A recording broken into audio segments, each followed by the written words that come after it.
Beyond the Badge is brought to you by the Edina Crime Prevention Fund and Orange Theory Fitness.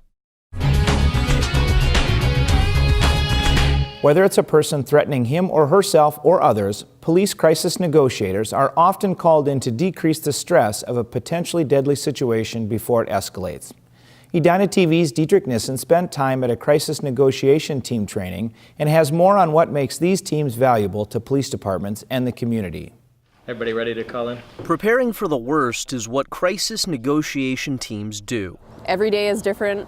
As a police officer, every day is different as a negotiator. You never know what kind of situation you're going to get into. Imagine, a teenage girl's nude pictures have been shared online by an ex-boyfriend, and now she's thinking of killing him and other students. I heard about what happened. Can we talk about it? We can try. Or a husband who has been abusing his wife and is now holding her hostage. Yeah, well, I don't think you really are sorry to hear that, but that's fine.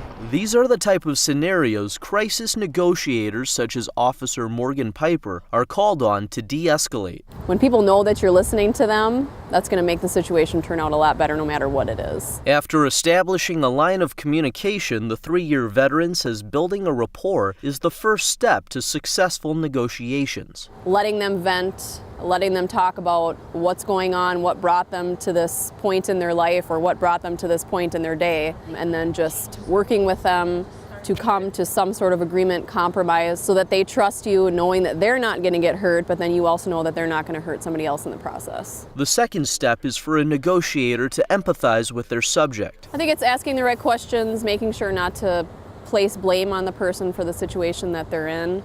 A lot of times it's not their fault, it's just something that's happened to them.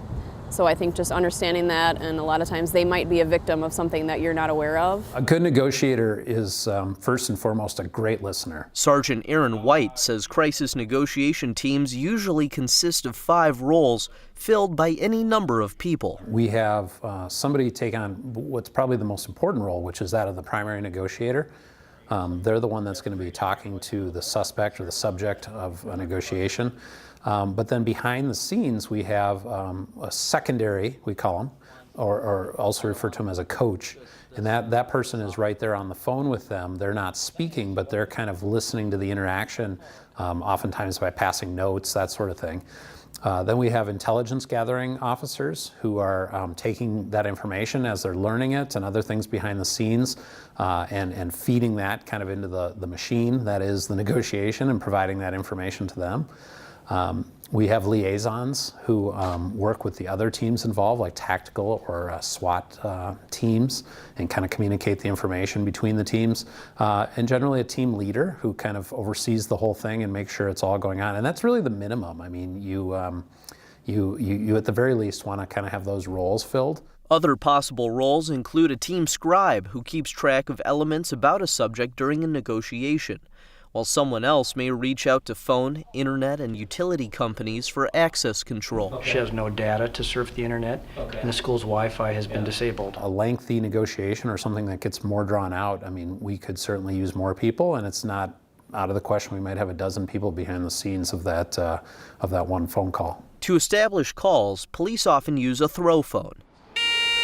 It's a ruggedized box containing a phone that can be tossed through windows and directly connects a negotiator with the subject. But since the goal of all negotiations is a peaceful resolution, Piper's preferred tools are her wits and a patient heart. I think de-escalation is kind of the key. We're starting to realize that de-escalating and waiting people out, giving them a little bit of time to sort of understand what they've gotten themselves into, I think can really, resolve things peacefully rather than escalating situations to where somebody might get hurt. And helping others avoid becoming the worst version of themselves through calm interaction is often something only gained through practice. They're not going to hurt you, and they're just going to take you somewhere where we can talk in person, okay? In Edina, Dietrich Nissen, Edina TV. Okay, Taylor, I can't wait to see you.